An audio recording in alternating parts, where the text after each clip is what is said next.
Assalamualaikum warahmatullahi wabarakatuh. Perkenalkan, nama saya Muhammad Rizky dari kelas 11 TKJB. Di sini saya ingin mempresentasikan teknologi layanan jaringan, yaitu tentang memahami teknologi komunikasi data. 1. Cari informasi tentang komunikasi pada jaringan komputer dan telepon. A. Sejarah Radio over Internet Protocol atau ROIP. ROIP awalnya ditemukan oleh David Pomeroy, seorang radio amatir yang berasal dari Vancouver, British Columbia.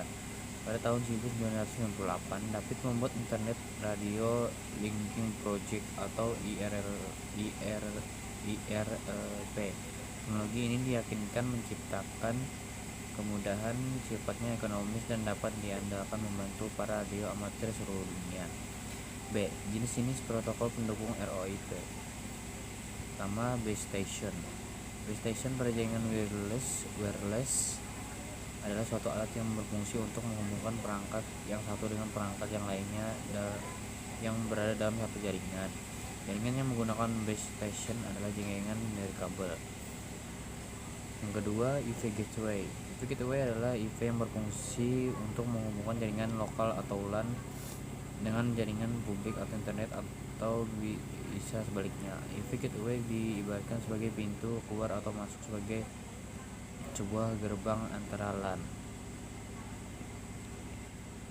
Jenis-jenis alamat UV dikategorikan berdasarkan beberapa aspek seperti cakupannya, cara memperolehnya, dan dari web hosting yang digunakan.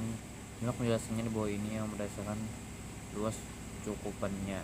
Alamat IV dibagi menjadi dua jenis, IV public dan IV private. Cakupan yang dimaksud di sini adalah seberapa luas cakupan pengguna alamat IV tersebut dalam sebuah jaringan. Berikut penjelasannya. 1. Telepon reverter. Telepon reverter merupakan jenis reverter yang dipasang di saluran telepon dengan sinyal yang akan terdegradasi karena jarak tempuh yang menjadikan sinyal yang diterima oleh para user telepon bisa lebih lepas. 2. Optical communication reverter. Option communication reverter merupakan jenis reverter yang berfungsi menguatkan jangkauan sinyal pada kabel serat optik fiber optic cable.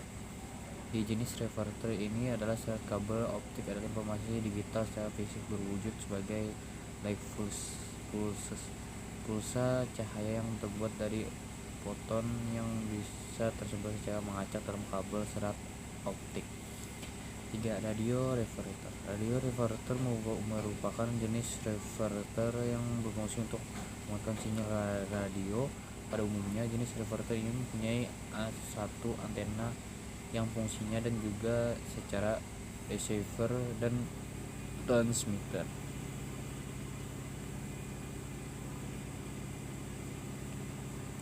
C. Software yang digunakan untuk membangun server radio online. IKCAS adalah software server yang digunakan untuk streaming audio via internet. Digunakan banyak radio di seluruh dunia karena memiliki banyak fitur dan mudah diakses oleh pendengar. Pertama kali diluncurkan sebagai open source software pada Januari 1999. IKCAS dikembangkan oleh SIP-H-ORG Foundation, sebuah organisasi non-profit yang memproduksi software yang multimedia format grafis. Shortcast server merupakan suatu sistem yang bisa digunakan pada teknologi radio streaming. Fungsi utama shortcast yaitu membantu user menyediakan suatu internet radio server pribadi dengan menggunakan software yang telah tersedia. Pengguna bisa menggunakan MP3 atau AAC untuk audio encoding dan protokol HTTP atau multicast. Untuk transmisi, klien dan server dapat menggunakan software yang tersedia untuk Windows, FreeBSD, Linux, macOS. Streamer server adalah sebuah web server atau aplikasi yang terinstal di dalam sebuah server yang digunakan untuk menjalankan file video atau audio secara real time atau streaming di internet. Streaming server mengizinkan kita untuk meletakkan file-file audio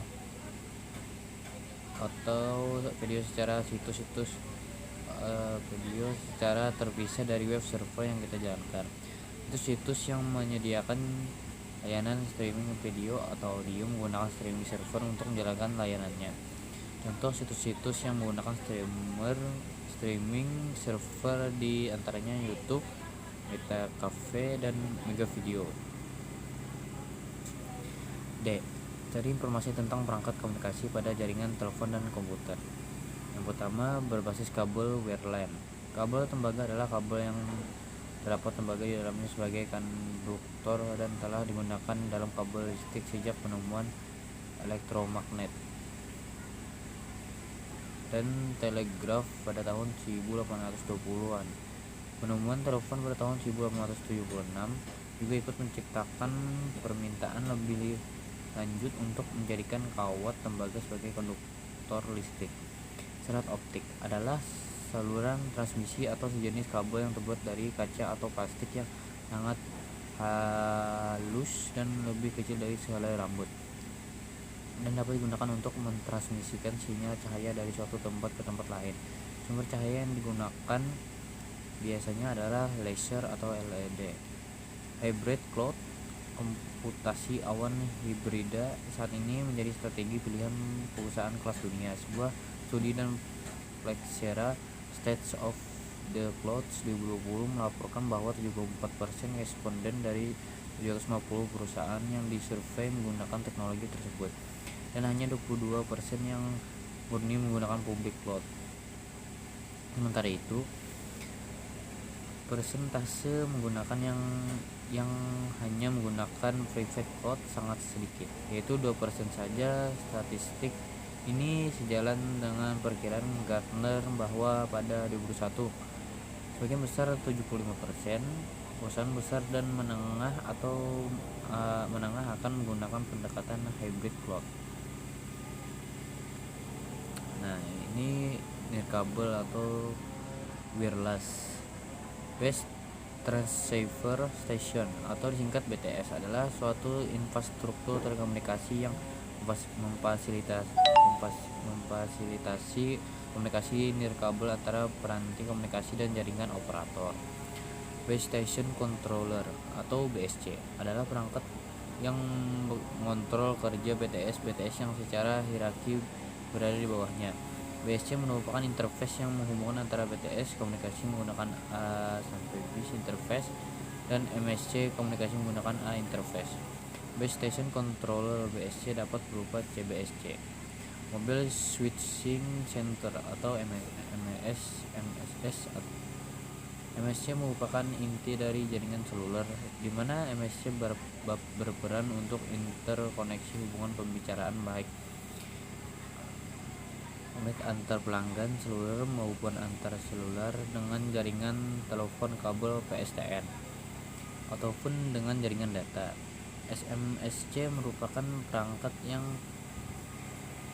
melakukan tugas to store and forward traffic short message. Di dalamnya termasuk penentuan atau pencarian rute tujuan akhir dari short message. Nah, seperti itu dulu presentasi dari saya. Wassalamualaikum warahmatullahi wabarakatuh.